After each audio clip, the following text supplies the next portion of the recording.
ఎలాంటి పప్పులు లేకుండగా అప్పటికప్పుడు ఇన్‌స్టెంట్‌గా చేసుకునే మరమరాలతో గారెలైతే చాలా రుచిగా, చాలా టేస్టీగా అయితే ఉంటాయండి. వీటిని చేసుకోవడానికి ఎక్కువ సమయం అయితే పట్టదు. తక్కువ సమయంలోనే ఈజీగా చేసుకోవచ్చు. ఇంటిల్లిపాది అందరికీ నచ్చుతాయి. అంత టేస్టీగా అయితే ఉంటాయండి ఈ గారెలైతే. ఇంకెందుకు ఫ్రెండ్స్ ఆలస్యం? ఎలా చేయాలో ఏంటో అనేది వీడియోలోకైతే వెళ్ళిపోయి చూద్దామా మరి? ఇంకా ముందుగా ఇలాంటి వెడల్పాటి బౌల్ అయితే తీసుకొని ఇందులోకి ఒక 3 కప్పుల దాకా మరమరాలైతే వేసుకోవాలి. ఇంకా 3 కప్పులు అయితే వేసుకున్నా. ఇప్పుడు ఈ మరమరాలను ఇంకా ఇలా వాటర్ అయితే వేసుకోవాలి ఇందులోకి. ఇంకా ఇలా వాటర్ వేసుకొని ఇలా బాగా నీట్గా అనేసుకుందాం. ఇందులో డస్ట్ ఉంటే మనకు ఇలా వాటర్ రూపంలో అయితే వెళ్ళిపోతుంది కదా. మనం ఇవి నానబెట్టే పని ఏం లేదు. ఇలా కడిగి వేరొక బౌల్లోకి అయితే వేసుకోవాలి. ఇంకా ఇప్పుడు ఈ మరమరాలను అయితే ఇలా బాగా వాటర్ అన్ని బాగా గట్టిగా ప్రెస్ చేసుకొని ఈ మరమరాలను వేరొక బౌల్లోకి అయితే ఇలా తీసుకోవాలి.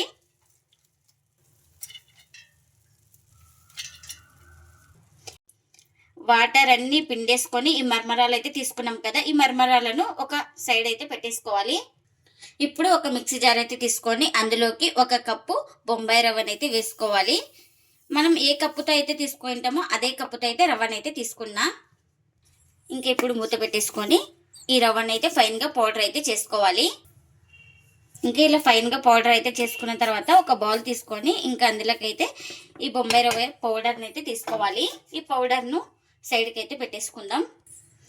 మనం జార్ అయితే తీసుకొని ఇంకా మరమరాలు అయితే ఒక సైడ్కి అయితే పెట్టేసుకున్నాం కదా, ఈ మరమరాలను మిక్సీ జార్లోకి అయితే తీసుకుంటున్నా.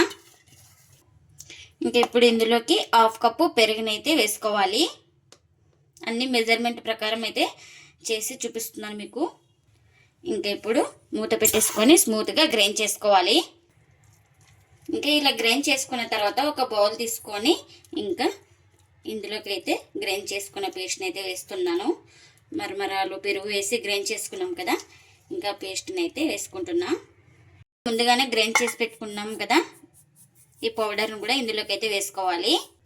ఇంకా ఇప్పుడు ఇందులోకి రుచికి తగినంత సాల్ట్, అలాగే 1 టీ స్పూన్ దాకా జీలకర్ర, ఇంకా చిన్నగా కట్ చేసుకున్న అల్లం ముక్కలు, అలాగే పచ్చిమిర్చి ముక్కలు, కరివేపాకు కూడా చిన్నగా కట్ చేసుకొని వేసుకోవాలి. ఇంకా ఇందులో ఆనియన్స్ కూడా వేసుకుంటున్నా చిన్నగా కట్ చేసుకున్నవి. ఇంకా ఇప్పుడు కొత్తిమీర కూడా వేసుకోవాలి చిన్నగా కట్ చేసుకున్నది. ఇంకా ఇవన్నీ వేసుకొని ఇంకా మొత్తం ఇప్పుడు బాగా కలిపేసుకోవాలి. ఇలా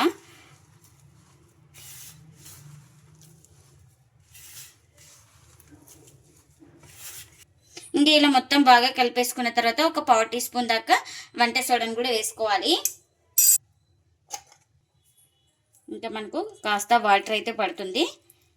ఇంకా ఇప్పుడు ఒక 3 స్పూన్ దాకా వాటర్ కూడా వేసుకొని మొత్తం ఇలా బాగా కలిపేసుకోవాలి.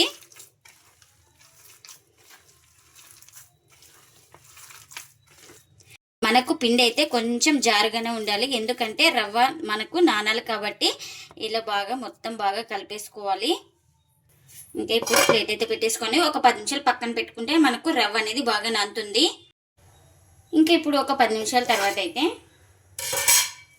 మీకు చూపిస్తున్నాను చూడండి, కొంచెం మనకు రవ్వ అనేది నానింది. ఇంకా ఇప్పుడు ఇలా మొత్తం బాగా కలిపేసుకోవాలి ఒకసారి చేతితోటి. మనకు గారెల పిండి ఎలా ఉంటుందో సేమ్ అలా ఉండాలి. చూడండి చూపిస్తున్నాను కదా, ఈ విధంగా అయితే ఉండాలి మనకు. ఇంకా ఇప్పుడు కాస్త చేతికి ఆయిల్ అయితే అప్లై చేసుకొని ఇంకొక చేతి మీద ఇలా అరచే మీద అయితే పెట్టేసుకొని ఇలా మొత్తం బాగా సెట్ చేసుకోవాలి ఈ వడను. ఇంకా ఇప్పుడు మనం ఇలా హోల్ అయితే పెట్టేసుకోవాలి. కాస్త తడి చేసుకొని ఇలా హోల్ అయితే పెట్టేసుకోవాలి. ఇంకా ఇలా వడ అయితే చేసుకున్నాం కదా, ఇప్పుడు ఆయిల్లోకి అయితే వేసుకుందాం. ఇంకా నేను ఇక్కడ ఫ్రై చేసుకోవడానికి ఆయిల్ కూడా పెట్టేసుకున్నాను. ఆయిల్ కూడా హీట్ అయింది. ఇంకా ఒక్కొక్కటి ఇలా నిదానంగా వేసుకోవాలి.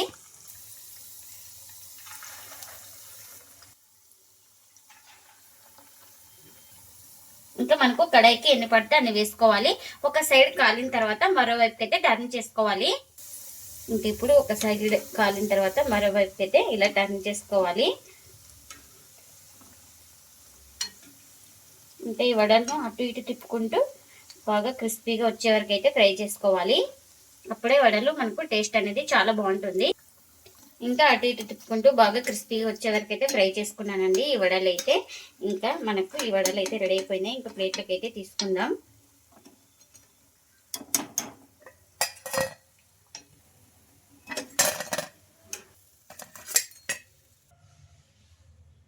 ఇంకా మిగిలిన పిండిని కూడా ఇలానే వడలుగా చేసుకొని వేసుకోవాలి ఆయిల్లోకి.